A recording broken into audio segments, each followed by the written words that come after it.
Louvado seja nosso Senhor Jesus Cristo. Hoje é dia 7 de fevereiro, estamos na segunda-feira da quinta semana do Tempo Comum.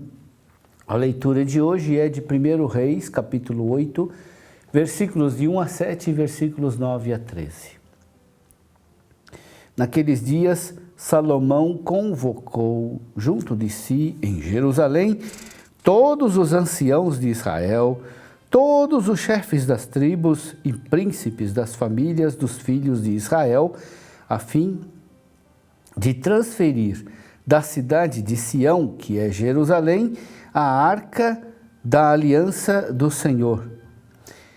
Todo Israel reuniu-se em torno de Salomão no mês de Etanim, ou seja, 7º mês durante a festa. Vieram todos os anciãos de Israel e os sacerdotes tomaram a arca e carregaram-na junto com a tenda da reunião, como também todos os objetos sagrados que nela estavam. Quem os carregava eram os sacerdotes e os levitas. O rei Salomão e toda a comunidade de Israel, reunida em torno dele, imolavam diante da arca ovelhas e bois em tal quantidade que não se podia contar nem calcular. E os sacerdotes conduziram a arca da aliança do Senhor ao seu lugar, no santuário do templo, ao Santo dos Santos, debaixo das asas dos querubins, pois os querubins estendiam suas asas sobre o lugar da arca, cobrindo a arca e seus varais por cima. Dentro da arca só havia as 2 tábuas de pedra que Moisés ali tinha deposto no Monte Horebe, quando o Senhor concluiu a aliança com os filhos de Israel, logo que saíram da terra do Egito. Ora, quando os sacerdotes deixaram o santuário, uma nuvem encheu o templo do Senhor, de modo que os sacerdotes não puderam continuar as funções, porque a glória do Senhor tinha enchido o templo do Senhor. Então Salomão disse: o Senhor disse que habitaria numa nuvem, e eu edifiquei uma casa para tua morada, um templo onde vivas para sempre. Meu irmão, minha irmã, a inauguração do Templo de Jerusalém é o ponto alto de toda a história do povo eleito. É o seu centro. Toda a história de Israel acontece em torno da presença de Deus, que tem o seu sinal concreto no Templo de Jerusalém. De fato, Salomão disse: sim, eu construí para ti uma casa sobranceira, um lugar onde possas morar pelos séculos.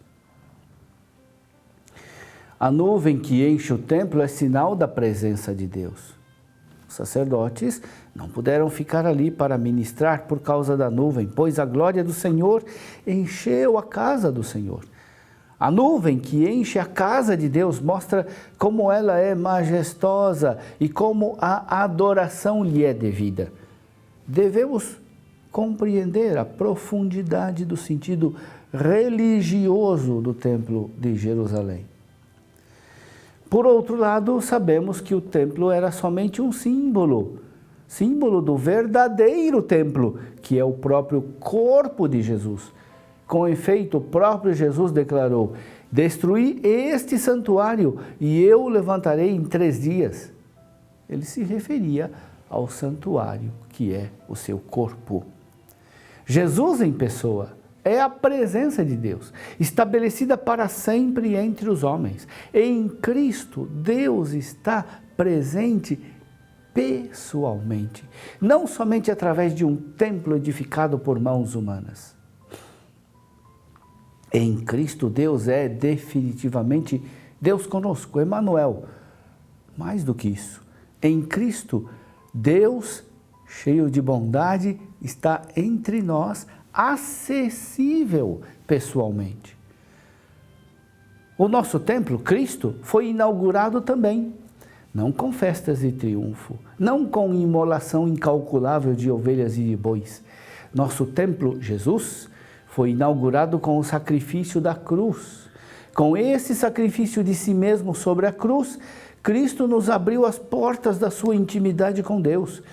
O Santo dos Santos, do Templo de Jerusalém, era inacessível ao povo, que devia se contentar em estar do lado de fora dele.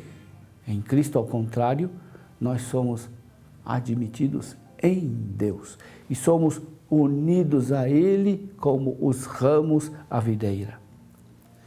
Rendamos graças a Deus pela celebração da Eucaristia, pela sua presença pessoal e por nos aceitar na sua intimidade.